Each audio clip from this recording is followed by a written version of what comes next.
NATO के महासचिव mark root ने कहा कि भारत, चीन, ब्राजील ने अगर रशिया के साथ व्यापार करना बंद नहीं किया या रशिया के ऊपर दबाव नहीं बनाया युद्ध रोकने का, तो हम इन तीनों देशों पर 100% टैरिफ लगाएंगे। आखिर क्यों?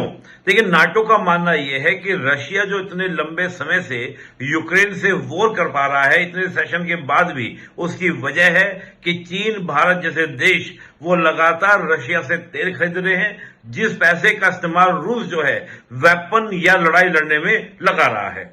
तो उसका कहना यह है कि अगर ये पैसा मिलना बंद हो जाए तो निश्चित रूप से रशिया जो है वो शांति की वार्ता करने के लिए, युद्ध को रोकने के लिए तैयार होगा। 50 दिन का समय दिया है। अब यहां पर भारत ने प्रतिक्रिया भी दी है। भारत ने प्रतिक्रिया देते हुए कहा कि ये ड्वेल स्टैंडर्ड नहीं चलेंगे, ये दोहरे मापदंड नहीं चलेंगे कि यूरोप के कई देश इनडायरेक्ट तरीके से रशिया से तेल खरीद रहे हैं, उनके ऊपर आपकी प्रतिक्रिया नहीं, लेकिन हमारे ऊपर प्रतिक्रिया, ये ड्वेल स्टैंडर्ड है। ये पहली बार नहीं है। नाटो का ये रवैया कई बार ऐसा रहा है, और वो भी तब जब नाटो में शामिल करने की पेशकश खुद अमेरिका के द्वारा 2023 में की गई थी कि भारत जो है नाटो प्लस का मेंबर बन जाए। तो नाटो की जब हम व्यवहार देखें, 1945 के बाद से ही जब एक गुट बना नाटो और एक तब बना आपका वार्ता पैक्ट, भारत ने कहा हम दोनों ही गुट में शामिल नहीं होंगे। भारत ने नाम जैसे संगठन की क्या की, अगुवाई की। हालांकि भारत आज नाम से हटकर, यानी कि गुट निरपेक्ष हटकर, बल्कि मल्टी एंगेजमेंट की पॉलिसी में चल रहा है। पहले यह था कि हम किसी गुट के साथ नहीं होंगे, आज हमारा मानना यह है कि हम हर एक गुट के साथ में होंगे। उस पॉलिसी पर भारत आज काम कर रहा है।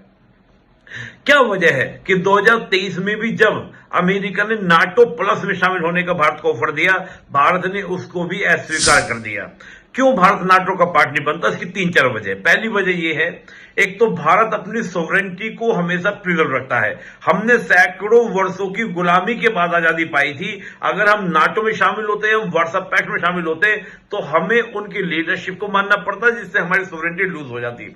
दूसरा, हम पर बेवजह की युद्धों का या वॉर का बोझ पड़ता, क्योंकि ये जितने ऑर्गेनाइजेशन हैं वो कलेक्टिव सिक्योरिटी पर काम करते हैं कि अगर एक देश हमला करता है तो सारे देश मिलकर उस पर हमला करते हैं। अमेरिका के द्वारा अफगानिस्तान, इराक के वॉर में हमको इन्वॉल्व हो जाना पड़ता, एक ये रीजन पड़ता। तीसरी बात क्या है कि हमारा पूरा फोकस है, हमारे रिसोर्सेज का इस्तेमाल केवल और केवल आपका क्या हो, हमारे डेवलपमेंट में लेकर हो। और अमेरिका के नाटो में शामिल होने का मतलब होगा कि जो हमारा टाइम टेस्टिंग फ्रेंड रशिया है उससे दूर जाना। तो ये कुछ वजह थी। आपको जानकारी कैसे लगी बताएं। Let's crack it.